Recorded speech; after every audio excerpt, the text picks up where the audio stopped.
հաշվողական ռեսուրսներ անպային ծառայությունների տեսքով։ Համեցեք։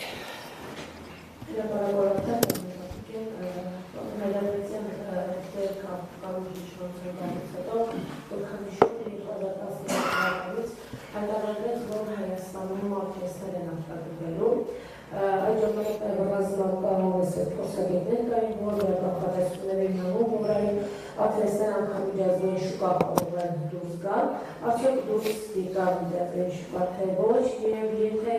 Հայաստանում ատվեսներ արտադրում են այդ դեպքում ինչու ենք ԱՄՆ-ից 11 միլիոն դոլարի ատվեսներ ունելու, ինչի մասին մեկ շաբաթ առաջ Հայաստանում 24 ժամանակ հետո ԱՄՆ Վեսը հայտարարեց և երկրորդ հարցը պարոն Հայրապետյան, քանի որ դուք ժամանակ աշխատել եք Սփյուռքի հետ, եղել եք Սփյուռքի մեծ նախարարը, օրեր առաջ Սփյուռքից ազդեցիկ գործիչներ հայտարարեցին, որ կանգնում են եկեղեցու կողքին, նշեցին, որ կառավարությունը փորձում է վտանգել կապված Սփյուռքի և Հայաստանի միջև, ինչը չհաջողվել Օսմանյան կառուցվածքային միությանը,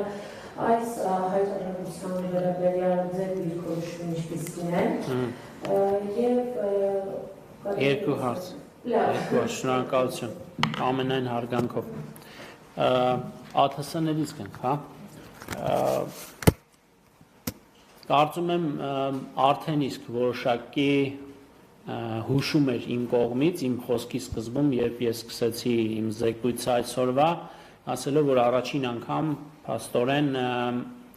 առաջին ռազմարտությունաբերական ընկերությունները ստացել են ռազմական արտադրանք արտահանելու լիցենզիա։ Բնականաբար հաշվի առնելով տեղեկատվության նրբազգաց լինելը և գաղտնի բովանդակությունը ես զերծ մնացի ապագայում ևս զերծ կմնանք հավելյալ տեղեկատվություն տալուց, բայց օրինակ չի բացառվում, որ ձեր նշած տեսակները ևս նախատեսվեն առաջիկայում տարբեր երկրներ արտահանել։ 25 թվականը այս իմաստով հատկանշական է և ըստ էության բացառիկ, որովհետև մինչև 25 թվականը օբյեկտիվորեն հայկական տեղական ռազմարտությունաբերական ընկերությունները չէին էլ կարող թիրախավորել միջազգային շուկաները, որովհետև ինդուստրիան նոր է զարգանում, ընդամենը մի քանի տարվա կյանք ունի և բացի այդ մեզ համար, որ նախ և առաջնահերթ էր, դա սեփական բանակի զինված ուժերի կարիքների բավարարումն էր ռազմարտությունաբերական ընկերությունների կողմից եռամյա պայմանագրերի առաջին փուլի շրջանակում։ Երբ ռազմարտությունաբերողները կարողացան համապատասխան մի քանիսը, սա չի վերաբերում բոլոր մի քանի տասնյակ ընկերություններին, որոնք իրավապայմանագրային հարաբերություններ ունեն պաշտպանության նախարարության հետ, մի քանիսը, հատկապես առաջատար մի քանի ընկերություն կարողացան իրենց արտադրական հզորությունները մեծացնել, կարողությունները մեծացնել կատարելով համապատասխան ներդրումներ հենց պետության կողմից ստացած պատվերների միջոցով, որովհետև խոսքը գիտեք միլիարդավոր դրամների հասնող պետպատվերին է վերաբերում շուրջ 172 միլիարդ դրամի պետական պատվեր է իջեցվել ռազմարտությունաբերական համալիրին 23-25 թվականներին ՀՀ կառավարության կողմից, այդ միջոցների մի մասը կարողացան գրագետ կերպով ուղղել արտադրական և մասնագիտական կարողությունների, տեխնոլոգիական կարողությունների հզորացմանը, կարողացան նաև մտածել միջազգային շուկաներ դուրս գալու մասին և որոշակի կոնտակտներ հաստատել տարբեր երկրների, գործընկերների հետ։ Ամեն բան, այսինքն մենք անցնում ենք ոլորտի զարգացման բնականոն ճանապարհ։ Այն ինչ 25-ին էր հնարավոր, բնականաբար հնարավոր չէր 24-ին, առավել ևս 23-ին և դրանից առաջ։ 25-ին մի քանի ընկերություն տեսավ այդ հնարավորությունը, կարողացավ գրագետ կերպով բանակցություններ վարել եւ գտնել իր համար շուկաներ։ Բնականաբար շուկաներ, որոնք որ Հայաստանի Հանրապետության համար քաղաքական, տնտեսական բոլոր հնարավոր ռիսկերը գնահատվել են եւ դրա արդյունքում են այդ թույլտվությունները տրվել։ Թե դրանք դա երբ տեղի կունենա, իհարկե դա բարդ process է, այդ ամբողջը պետք է գերագետ կերպով իրականացվի, իհարկե ՀՀ կառավարությունը աջակցելու է, ինչու, որովհետև դիտարկում է, որ ռազմարտունաբերությունը իր համար, իր տնտեսության կարևորագույն սեգմենտն է լինելու, հանդիսանալու եւ նաեւ արտահանելի ճյուղերից մեկը։ Ինչ վերաբերում է ԱԹՍ-ներին ավելի կոնկրետ, տեսեք, Shield AI ընկերության կողմից արտադրված Vibat տեսակի ԱԹՍ-ները, այդ տեսակի ԱԹՍ-ներ Հայաստանի ռազմաարդյունաբերական ընկերությունները չեն արտադրում։ Եթե արտադրեին, բնականաբար հարց չէր ծագի նման տեսակի տեխնոլոգիական նմանատիպ լուծումներով որևէ արտադրանք գնելու, ներմուծելու եւ դրա համար մեկ շահառուն կամ շահագրգռված կողմը նախ եւ առաջ մեր նախարարությունն է, որի մանդատի շրջանակում է խրախուսել հենց տեղական արտադրանքը եւ տեղական արտադրանքի սպառումը կամ դրա պետության կողմից հենց տեղական ռազմաարդյունաբերողներին պատվերի իջեցումը։ Սակայն հասկանալի է եւ մենք պետք է adekvat եւ առողջ դատենք, գնահատենք նաեւ մեր սեփական կարողությունները ընդունելով, որ մենք դեռևս երկար ճանապարհ ունենք իհարկե անցնելու աշխարհում մրցունակ պրոդուկտներ արտադրելու, այո, առանձին լուծումներով շատ եւ շատ հաճախ տարբեր միջազգային գործընկերներ իհարկե իրենց հիացմունքը արտահայտում են, բայց կոնկրետ Shield AI ընկերության կողմից արտադրված պրոդուկտը աշխարհում լավագույնների ցանկում է։ Եվ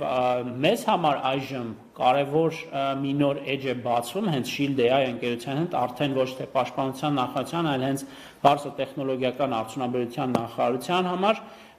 հնարավորության սահմանների շրջանակում գիտելիքների փոխանցման, տեխնոլոգիաների փոխանցման շուրջ մեր երկխոսությունը զարգացնելու, ինչպես նաև համատեղ գիտական հետազոտական աշխատանքներ կատարելու կամ ինչու ոչ նաև մշակումներ իրականացնելու, սա արդեն տվյալ գործակցության շրջանակում նաև հավելյալ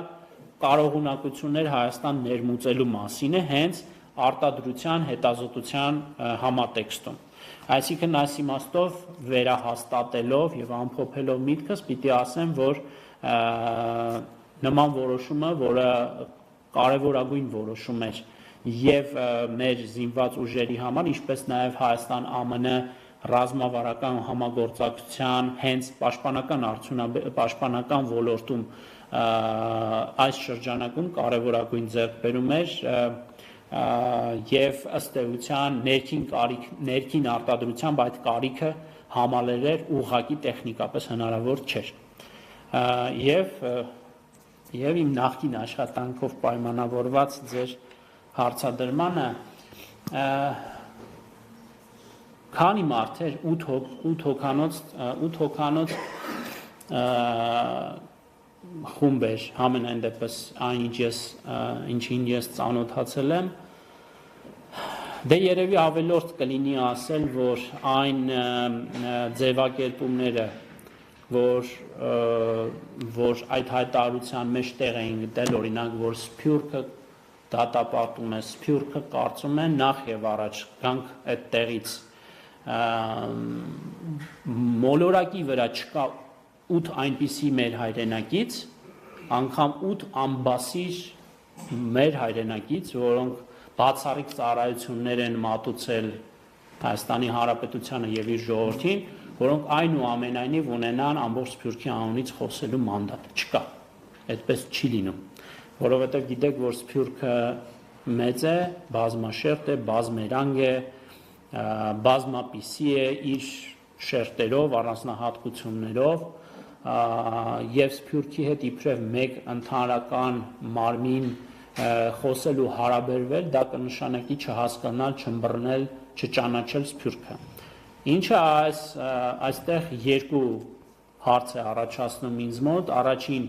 կամ տվյալ մարդիկ իսկապես չեն ճանաչում սփյուռքը կամ շատ մակերեսային են պատկերացնում սփյուռքը, կամ շատ լավ են ճանաչում եւ մակերեսային չեն պատկերացնում, այլ խորապես ընկալում հասկանում են սփյուռքը, բայց փորձում են մանիպուլացնել։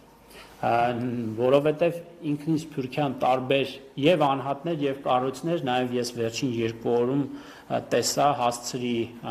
ծանոթանալ, որ նաեւ արձագանքներ են եղել բուն բովանդակայինից բացի հենց ինքնին հայեցակարգային հարցեր հնչում, ինչ իրավունքով եւ ում կողմից տրված իրավունքով այդ խումբը կարող էր ներկայանալ իբրև սփյուռքի կողմից մանդատ ստացող, սփյուռքի կողմից խոսող խումբ։ Սա ֆիքսեցինք։ Այսինքն սա մեր 8 հայրենակիցների կարծիքն է, որոնց կարելի է հարգանքով վերաբերվել կամ չվերաբերվել, ընդունել կամ չընդունել։ Գիտեք ինչ, այս խմբում մեծ մասի հետ ես անձնապես ծանոթ եմ։ Անգամ ավելին ասեմ, կա այնտեղ մարդ, ում հետ ունեմ բավական, այսպես ջերմ հարաբերություններ։ Օրինակ Նուբար Աֆեյանը։ Եթե Վաչե Մանուկյանը եւ Պերճ Սեթրակյանը առավել եւս եւ մի քանի այլ գործընկերներ, Էրիկ Իսրայելյանը նման հայտարարություն անեին,